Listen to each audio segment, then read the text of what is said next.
in the sacred sex where we could go to a place that is actually sacred for both of us, that it's almost like I'm not just looking to get something, but what can I give you? And it also comes with the mentality of your partner, right? Not trying to take only from you. So I think that most men make the mistake of just looking at sex as almost like a transaction. Especially if I'm married, I'm your husband. You know, this is part of your duty. I'm bringing in money. I'm taking care of you. I need to, like, we demand this or we feel entitled. Right. I think that's where women feel more like I'm being used as opposed to I'm connected. So when we started making that shift into making our connection more of a spiritual, transmitting energy as opposed to just a physical experience, the game changed for us. This is Vivian Raul. And this is Raul Villacis. Welcome to the podcast.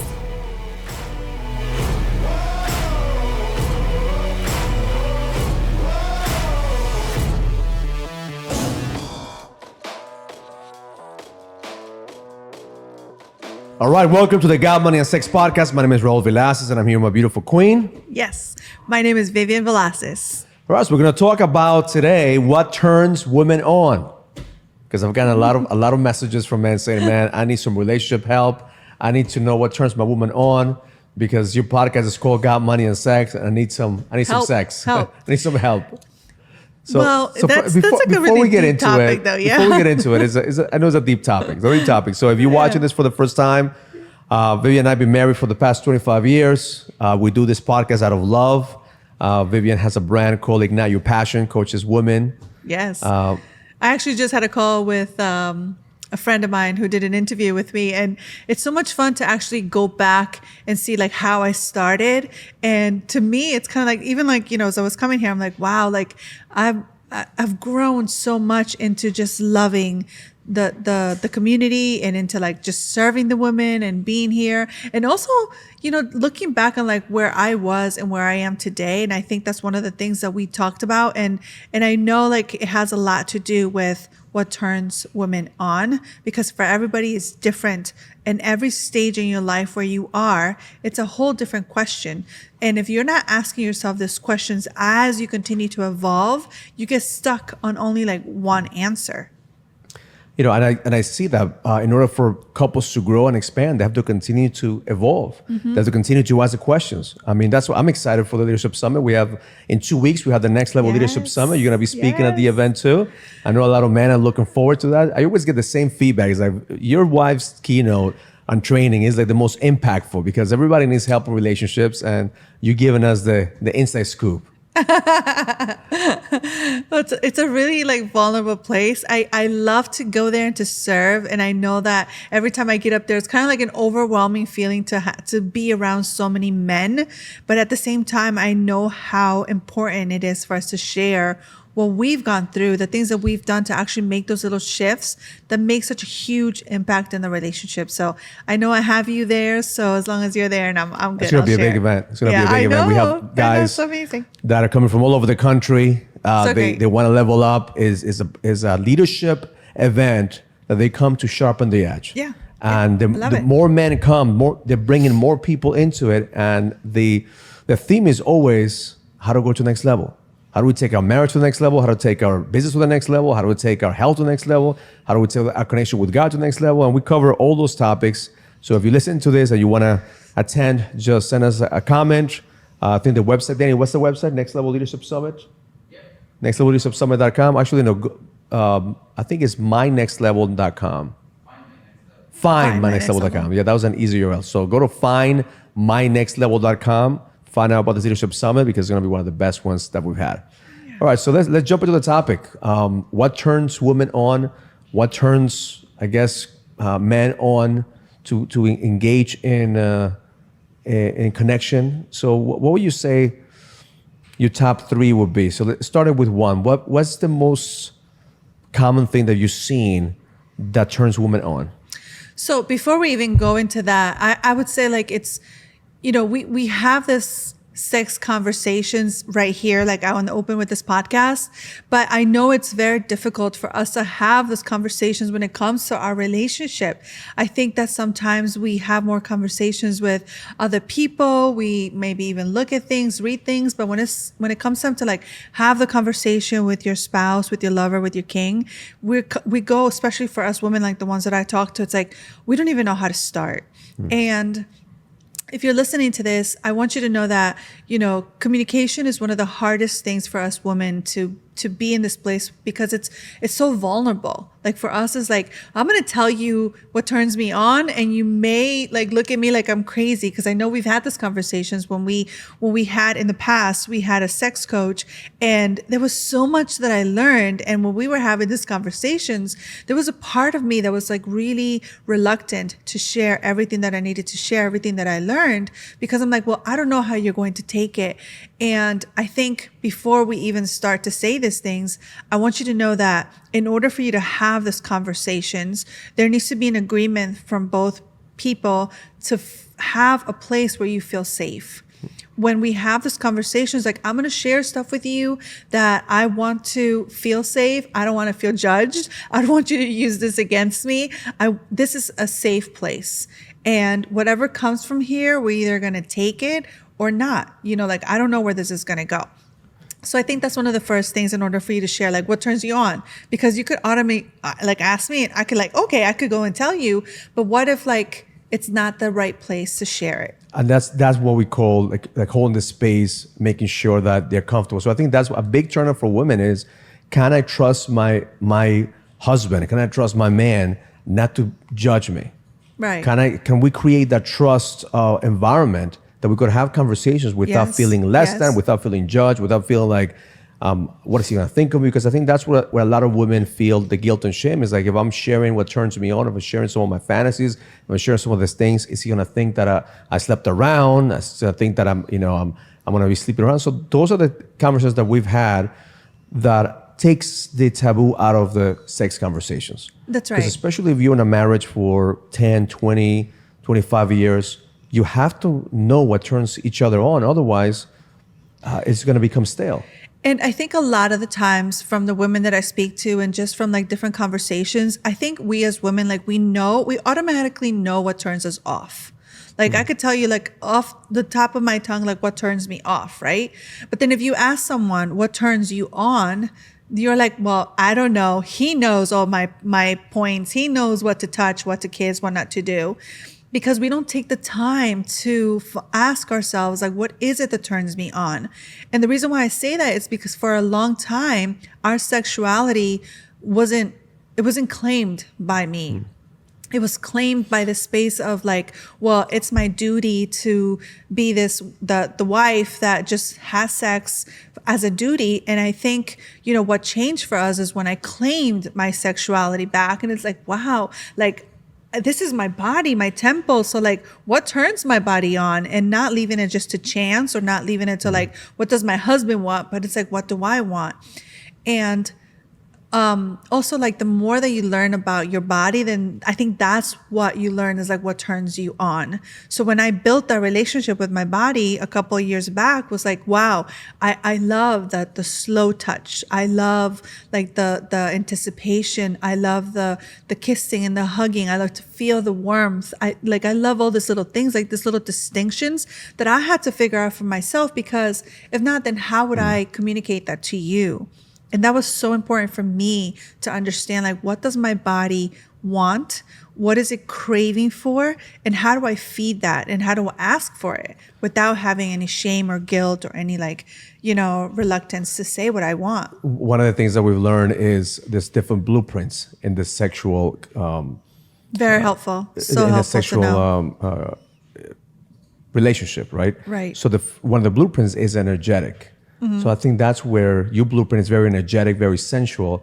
So as my blueprint is very sexual, like we could just go at it. I think what turns you on is really taking the time of creating the space for you to get turned on. I think that is one of the main blueprints that you have is I need to feel safe. I need to feel like I'm not rushed. I need to feel like there's an environment. I need to feel that I'm going to take my time. Yeah.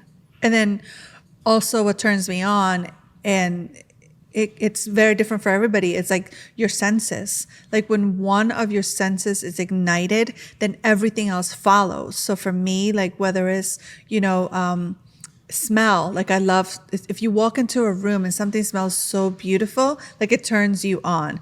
It would be different if you walk into a room and it smells disgusting. It's like, of course you're not going to get turned on, right? So it's like those little distinctions. So figuring that out, what it is for you. Another thing that I was just thinking, that came to my mind was, like how you could have just sex to have sex, right? And then there's another type of sex of like a sacred type of sex. And that's kind of like where in a relationship now where I am, the version of me, the queen right now, it's actually looking to expand and not just have the sex because it's like, it's a feeling that I want to get out of it. But in the sacred sex where we could go to a place that is actually sacred for both of us, that it's almost like I'm not just looking to get something, but what can I give you? And it also comes to the mentality of your partner, right? Not trying to take only from you. So I think that most men make the mistake of just looking at sex as almost like a transaction. Especially if I'm married, hey, I'm your husband. This is part of your duty. I'm bringing in money. I'm taking care of you. I need to, like, we demand this or we feel entitled. Right. I think that's where women feel more like I'm being used as opposed to I'm connecting. So when we started making that shift into making our connection more of a spiritual, transmitting energy as opposed to just a physical experience, the game changed for us. Yeah. Because it's not just about like the act, it's about the anticipation, it's about what comes after, it's like what we're creating and the energy that we are experiencing at the moment. So now that you say that too, like another time that I know or things that turn me on is when it's kind of like you're far enough that, so for instance, like when you're doing an event, right? Like, and I see you in the arena of like teaching and giving and just like the persona that you show up as, because it's a whole different being when you are leading all this men, like, right? And that it's like, I don't know that person. Like I know the person, but I don't know the person. Yeah. And it becomes so sexy and such a turn on. And just looking back, I think like in marriages now, we get so caught up in just always doing the same thing of always like, I know this person. So it's like, oh, how can she turn me on if I know what she looks like, what she does? And I think when we have that distinction of like, it's far enough that I don't know you, but close enough that if I want it, I could just take it. And it's like that distinction of like, I don't know that person. I have to create the sense of curiosity of what is that person thinking right now? The one that's standing in the stage and like commanding everyone to look at that you like that. It's like, well, what is attractive crazy. Is a man with purpose. Yeah. And I think that's where a lot of purpose and certainty. Because I think, for me, what attracts me to you, what turns me on is seeing the certainty that exudes through your body.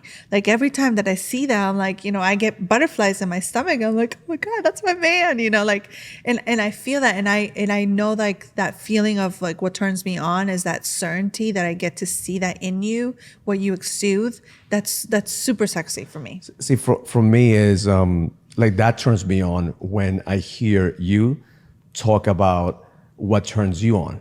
Like for me is more of listening to the ability of me be able to provide that experience for you. So I think a lot of men don't understand the power that we have when it comes to how the energy of certainty is a tool that we have to use, not just to perform in our business and when we talk to people and we lead people, but also in our relationship.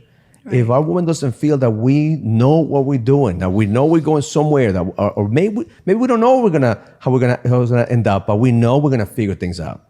So the moment that a man has that absolute certainty, not certainty himself, but certainty from God, certainty that God is guiding you, certainty that there's unshakable faith that you're gonna figure things out. I was talking to one of my circle members today, and he was like, "Man, I'm going through so many challenges in my business. I'm not sleeping right, and I'm fighting with my wife, and I'm doing all those things." That's the problem.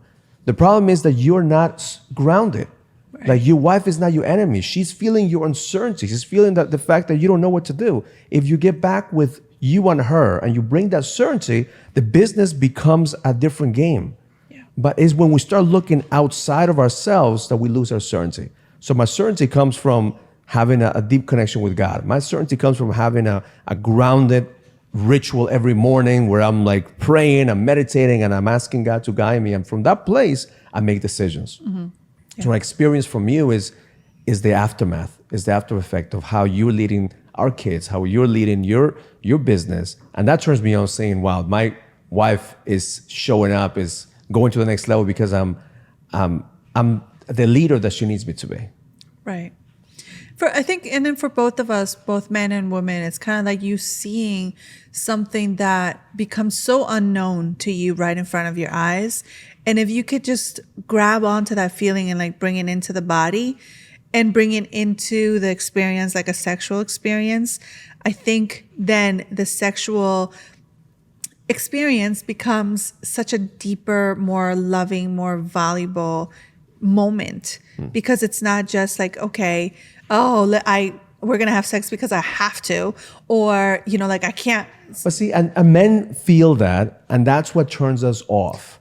Right. When we feel like we have to beg for sex, or we have to convince you for That's not sex, sexy at all, or we have to like, beg. hey, come on, but it's been a month, or it's been a couple of weeks, Yeah. and then we get the energy of like, okay, fine, let's like, and you're not into it, Right. And then even though for us physically, most men will actually, we are wired in a certain way that we could actually have sex without the emotion. For us, it's just physical. Right. But what turns me on is when I'm women, feels that energy of I want you. Like when you have that desire, it's a complete different game. Yeah. For me, because I feel that you want me. I feel that you want to be with me. So that turns a man on to actually over deliver. And then I have to just say something, and for us, it's been like, it's such a beautiful journey, and at the same time, it brings such emotion because we were together since we were very young. So the times where we started was like so sexual, such an attraction, and always wanted to have that with each other, right? Like, oh my God, it was like that lust of like, I want you. And now where I find myself in like the 47-year-old body where it's like going through changes and going through this menopause of like having to connect the body and the mind and say like, I still want this. Like I still want my man, and my body, even though it's going through changes, it has to listen to what I need, what I want. And it's funny because when I talked to my doctor, she was like, well, are you having this issues and this issues? I'm like, no, I have none of those issues. Like, I'm really good. Like I'm still in the, like that yearning for my husband. And I don't know if it's because we've cultivated that emotion. It's like we're using that muscle, if I could say, that I'm not lacking in that department. But it's like there's so many women, and I feel for you because when you go through those changes, you automatically believe the lie that, okay, well, I'm old, now I'm not going to want sex, or my body's not going to react well to sex. And that's not true. Like there's so many things that we could do as women to actually cultivate that part of our bodies that actually, still stays at a healthy level of the wanting of the sexual desire. Yes, we lose a lot of, estrogen and libido and all this stuff, but there's so many things that we could do. And that's what I talk to my queens is like, how do we tap into our temptress energy that we could actually say like, hey girl, it's time to turn on. Like, what do you need? What do I need to do? Is it a bath? Is it, your husband caressing just your back? Whatever it is that you need, I think like we really need to tune into that and transition into that and feed our temptress energy more at the moments that we need it instead of feeding our mother energy. Because now we're going to get stuck on the mother energy, and she doesn't have a lot of turn on. She has a lot more turn off. Like, let's turn off. Let's take care of, everybody else. You can't take care of you right now. The temptress energy is more like, oh, I'm here to play. Like, let's just be naughty and let's remember how fun we are. And where's the fun girl? Where's the anticipation? And when we are able to tap into that energy, then it's like, okay, what do you need? What do I need in order for the turn on to happen? As I listen to you, I think that women downplay the power that they have with their sexuality when it comes to their husbands. Because that right there could be such a great opportunity for you to connect, having that awareness. Yeah. And I tell you, every single man will melt with a woman when they come home and they're like, okay, I want to turn into my different version, my temptress version, right? All the problems that we have in the office are gone, okay? We forget about it because that's where we're going to focus in. But instead, what we do sometimes, we get home and most men find a woman who's nagging at them, who's telling them all the things that they haven't done, and they don't have the time or the opportunity to feed themselves. But if men and women could actually focus on, okay, here is the version of me that's taking care of the kids. Here's a version of me that's working in the office. Who's the version that's going to show up to actually build that intimacy, build up playroom or whatever it is. Playroom, we can play in the room. or that play the bedroom. experience, the play in the bedroom that allows us to actually have fun. Because at the end, it's fun. Like people, you have to understand that sex is an energy field that we all need as human beings. And if you're lucky enough to have a partner that you're going to spend the rest of your life with, you have to run some labs, like we call it sex labs, to be able to see what turns a man on, like at least with me, is knowing what women know, when a woman knows what turns her on. That for me, because we want to know where we're winning. You tell me what to do and I'll do it. But if you want me to guess, I'm going to probably make mistakes. Yeah, it's kind of like, I hear people say all the time, like when they have such challenges just choosing where to go to eat. Like, what do you want to eat, honey? I don't know. What do you want to eat? I don't know. What do you want to eat? It's like somebody make a decision already, Certainty right? is a turn on. And we say all of this and know that it takes work, that it takes energy. Sometimes it even takes money. Like we understand that. But if you find yourself, and I was talking to my friend today, like, if you know that you're in a place where you're not satisfied, where you're not happy, it's like, what are you willing to do about it? And I think that was one of the big mind shifts that we had, the mindfulness that we had. It's like, well, we know that there's more. We know that there's better, best, amazing, like there's all of those things. How do you get there? It takes work. It's not easy. Once you get there, then you feel the fulfillment, right? But it's like, what are you willing to do about it? But even when you get there, it still takes work to maintain it. That's what a lot of people understand. Like, okay, you have a great weekend or you have a great month or you have a great season. It's up to you to maintain it. Your business is not going to grow unless you focus on it. Your marriage is not going to grow unless you focus on it. Your body's not going to grow unless you focus on it. Whatever you focus is, it grows. So if you're not focusing on growing, you're dying. So if you have a problem in your marriage or a problem in your business, it's just going to reflect in every other area. Yeah. That's what for us is like we put our focus in what's important. God, money sex, legacy. That's for us is an opportunity to create the life that we want, not just to react to what we have right now. Yes. And the way that you, like, once you figure out like what your turn-ons are, it's just asking questions and exploring and having these conversations with your partner. And, one of the things that Raul and I always talk about is like, have a date night. And I remember like so many date nights that I had like, very like the analytical part wants to kick in. And I remember with our sex coach, like she would give us like this worksheets that we actually had to ask each other, like, hey, like, do you like this? Don't you like this? What would you like me to do? Like all these questions, like those things are still out there. Make the time on date night to have this silly, amazing conversations. Schedule your sex dates, like something to look forward to. If you don't have the freedom to do this stuff at home, like you get to do it when you're outside the home, and then schedule a vacation, like, something that you look forward to. I was just thinking about this, like we have something already scheduled that's been in our calendars that's coming up in October to go back to our sex coach in, I don't know where she is now, like Colorado or somewhere. But I'm like, I'm so looking forward to that, because in that way we get to measure like where we were as to where we are, and like how much home play that we need to do to actually feel like we're winning, because we want to get there and like be the good students.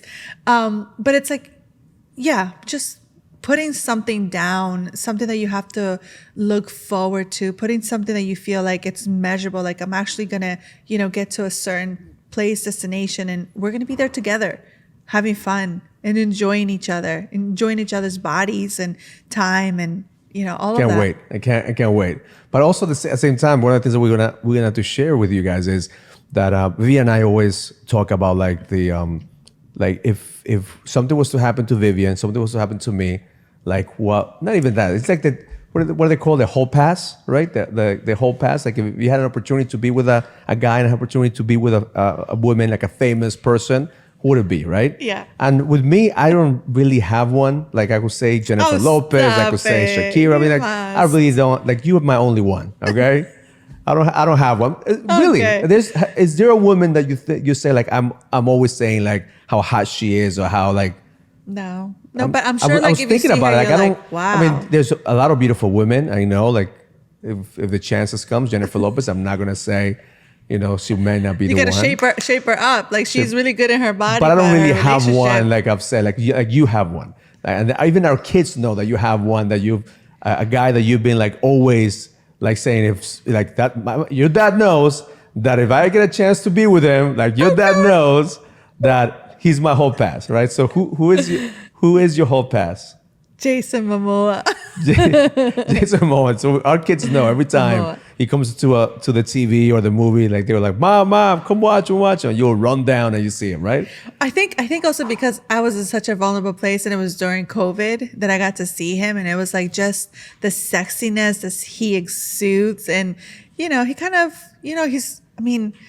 I think as women, like we're always looking for like the big buff guy that's like who's going to take care of us in case something happens. And for me, that's kind of like my first guy that I would say. But I don't know. He's been very disappointing lately to me. So I have a video I want to show you. Energetically. So I want to show you a video right now of the latest video from Jason Momoa. Let's see what you think about it. All right? Okay. I want to show that video from Vivian's crush, Jason Momoa.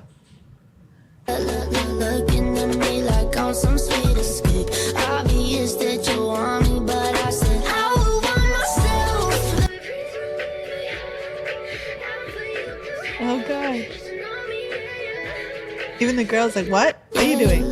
So what happened does that turn you on? Is that something that? No, definitely no turn on. I have to say I've lost the attraction that I had for him. I don't know what movie he was on. Maybe Fast and the Furious. Like he played a different type of character. Is not my thing. And now every time I see him, like I can't look at him the same. And he's been acting a little different. And he doesn't exude the masculine energy that I'm always like just so attracted to, as any woman would be. He's just like the way that he dresses now, the way that he shows up, the things that he says, the way that he acted with his, God forbid, like I don't want him. I have my man. I'm very happy with him. So if he shows up dancing like that, you will say no, thank you. Even if he shows up dancing any other way, I'm fine. I'm very happily, passionately married to you. So the reason I wanted to make that point is because like the masculine energy is attractive. Oh, of course. So if you don't cultivate that, you're gonna lose it. And I don't know if he is doing it because of the clicks or because of the movies that he's in. Is this TikTok maybe just dancing like everybody dances? Whatever it is, at the end of the day, not cool. is the essence of it has been lost. Right. So every man, we have to continue to cultivate that, because whatever you don't use, you lose. Mm-hmm. If you're not using it, if you're not really working out, making sure you do some man shit, like you if you hang around with too many women, you don't have any men friends that you could sharpen your edge with, and you could actually have real raw conversations. Eventually you'll be dancing like what's his name? Jason Momoa. So if you don't want to be dancing like Jason Momoa, come to the Next Level Leadership Summit. We're gonna make sure we shape you up, we get you back into finding your edge. Otherwise you're gonna be dancing like him. Don't start dancing like him. You lost it. That's the show for today. Thank you for listening. Thank you for signing up to our podcasts. Make sure you follow us on Instagram, Facebook, follow us anywhere but our bedroom. That's where we keep it private. Learn it, live it, experience it. Love life. Love life. If you receive any value from this conversation, comment, subscribe, and share as we continue to impact more people and take them to the next level. And please send us your comments and questions so we could answer them in the next podcast. See you in the next episode.